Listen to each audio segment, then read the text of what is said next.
Et puis, je dirais aussi que finalement, les acteurs humanitaires ont le choix également d'intervenir ou de ne pas intervenir. Ils ont le choix également d'utiliser différents modes d'action, différents modes opératoires, de mettre les limites, et puis de savoir à quelque part jusqu'où ils peuvent aller sans franchir des limites ou sans assumer des risques qu'ils ne sont pas prêts de le faire. Et ça, je crois que ce n'est pas les États qui doivent le faire. Je crois que la gestion effectivement de l'opération et de la sécurité est avant tout une responsabilité des acteurs humanitaires eux-mêmes. Alors, on voit sur un certain nombre de terrains. Oui, vous vouliez intervenir, monsieur? Il y a d'autres gens. Monsieur, pardon. Oui, Monsieur Thierry Morissette, Première donc... Urgence. Oui. Je voulais revenir sur un point qui a été abordé tout à l'heure. C'était en Irak, on a constaté qu'effectivement, de nombreuses ONG américaines avaient recours ou faisaient appel à des organisations ou à des sociétés de sécurité militarisées, et que certains expatriés également de ces ONG américains étaient armés. Nous, on en a vu assez souvent aux États-Unis. En Irak, est-ce que, selon vous, pour les ONG que vous représentez, vous avez le sentiment que c'est quelque chose vers lesquels toutes les ONG vont évoluer, l'appel à des forces de sécurité extérieures pour se protéger des menaces de tout type? Est-ce que ce sont des questions qui sont abordées dans vos organisations? Est-ce que vous avez une vision moyen terme, long terme de cette évolution qui est initiée par les Américains aujourd'hui? Ça a été le cas en Somalie à une époque. De nombreuses ONG ont eu recours à des milices pour assurer leur sécurité. Est-ce que vous avez une vision? Est-ce que ça fait débat chez vous? Oui, est-ce que cette question justement des escortes militaires qui se posent on pouvait lui demander lui-même dans son organisation, est-ce que c'est évoqué? Retournez la question. Non, mais je plaisante. Rachid Lalou, peut-être vous voulez répondre par rapport à cette question? Est-ce que vous y êtes confronté en particulier? Je pense que toute organisation est confrontée à des situations semblables, et chaque organisation essaye d'apporter une réponse adaptée, parfois d'une manière discrète, à la situation. Je pense que les responsabilités sont partagées quand il parlait tout à l'heure des États, mais il faut savoir, il y a un problème et un dilemme dans nos têtes concernant la responsabilité de l'État ou pas. Parfois, on rejette justement cette protection étatique. On dit non, on ne veut pas, on veut rester dans l'indépendance, on n'a pas. Et quand on est coincé, on fait appel quand même à l'État pour nous sortir du pétrin ou de la situation délicate. Et ça, c'est un dilemme. Je ne sais pas comment y répondre. Franchement, je n'ai pas de réponse pour cela. Ou à des sociétés de sécurité privée. Généralement, de toute façon, notre organisation n'a jamais fait appel à une société privée de protection, mais on s'adapte aux situations comme on peut. C'est-à-dire que pour effectivement sécuriser ces personnels, est-ce qu'il faut en arriver là? Est-ce qu'il faut arriver à recruter des sociétés de sécurité privée? Ce que j'avais vu au Tchad, c'est que pratiquement toutes les organisations, ils ont des sociétés de gardiennage, mais peut-être derrière ça, il y a des sociétés de sécurité, je n'en sais rien du tout. Je n'ai pas creusé, mais on a bien vu qu'il y avait des sociétés de gardiennage qui se développent, qui utilisent des humanitaires, des organisations humanitaires pour leurs locaux ou pour escorter. Mais de là, dire est-ce que c'est des sociétés de gardiennage ou des sociétés de...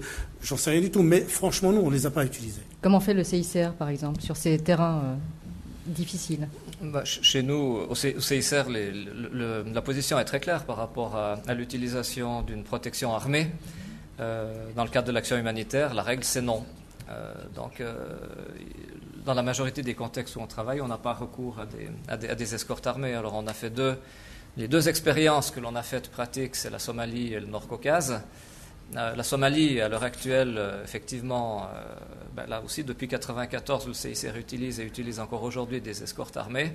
Simplement, elles ont la spécificité, c'est que ces escortes armées ne sont pas des compagnies privées de sécurité, ni des forces militaires, ni des forces internationales.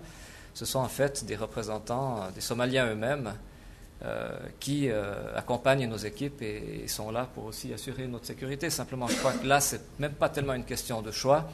C'est qu'à l'heure actuelle, je ne connais pas beaucoup d'acteurs humanitaires qui travaillent en Somalie sans avoir un dispositif de protection armée autour d'eux. Je crois que c'est une donnée de fait. C'est quand même l'un des seuls États du monde, enfin un État qui n'en est plus un, puisque c'est un État en déliquescence depuis le début des années 90. Donc c'est clair que je pense qu'à situation exceptionnelle, là aussi, une exception peut être justifiée. C'en est une et il n'y en a pas d'autres. Au Nord-Caucase, on est en train de déconstruire depuis maintenant 5 ans toute cette approche d'escorte armée. En fait, elle avait été instaurée il y a une dizaine d'années, dans les années 96-97, contre les tentatives d'enlèvement. C'était en fait la raison première, et suite aussi à l'attaque qu'il y avait eu sur un hôpital CICR qui avait coûté la vie à 6 collaborateurs en décembre 1996. Ça, c'était la raison première, effectivement, c'était le banditisme.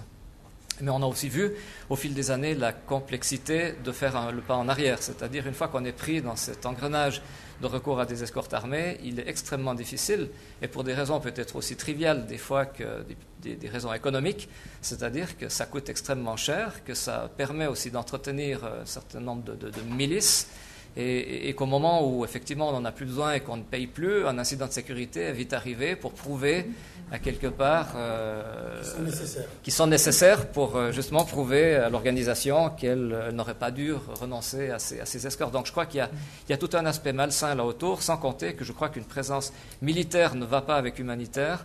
Et je crois que là, il y a très clairement un humanitaire accompagné de militaires, je pense, loin d'assurer ou de renforcer sa sécurité, ne fait qu'offrir finalement une légitimité, cette fois beaucoup plus importante, à des attaquants potentiels de s'en prendre finalement à ces humanitaires, puisqu'ils sont entourés de militaires. Donc je ne dis pas jamais, puisque je suis mal placé pour le dire, puisqu'on a eu effectivement recours à des escortes armées de façon bien pensée, mais pour nous c'est un mode opératoire exceptionnel qui est soumis effectivement à des critères extrêmement précis, et ce n'est pas du tout une réponse, ou ce n'est pas du tout dans cette philosophie ou dans cette approche-là que l'on pense aller dans le domaine de la réflexion sécuritaire ces prochaines années. Alors c'est vrai que ce serait l'objet d'un débat, et je crois qu'il y en a eu déjà au CICR sur cette thématique, donc on va peut-être pas passer trop de temps là-dessus, mais peut-être qu'il y a une ou deux réactions dans la salle. Ronnie Broman qui voudrait reprendre la parole. Oui, bonjour. Pardon. Christophe Moreau, Croix-Rouge française. Oui. Juste, difficulté d'intervenir au fil du débat, c'est qu'à chaque fois il y a des nouvelles interventions possibles. Non pas sur le recours au SMP, mais dans un premier temps sur le titre lui-même. Effectivement, peut-être qu'il y a une ligne de fracture entre des actes de malveillance contre les acteurs humanitaires, lorsqu'il y a un lien évident entre les acteurs et la population au sein de laquelle on travaille. Je veux dire par là qu'on note quand même beaucoup sur les actes de malveillance récents qu'il y a un découplage entre les acteurs de ces actes et les communautés locales, les groupes de combattants étrangers dans certains pays, etc. Donc tout simplement, je crois qu'il y a quand même des constantes qui demeurent quand on est en responsabilité de père de famille, de responsable d'une communauté ou autre, et qu'il y a au sein, à proximité, des gens qui font un travail qui est positif, qui a un impact positif pour la collectivité et la communauté.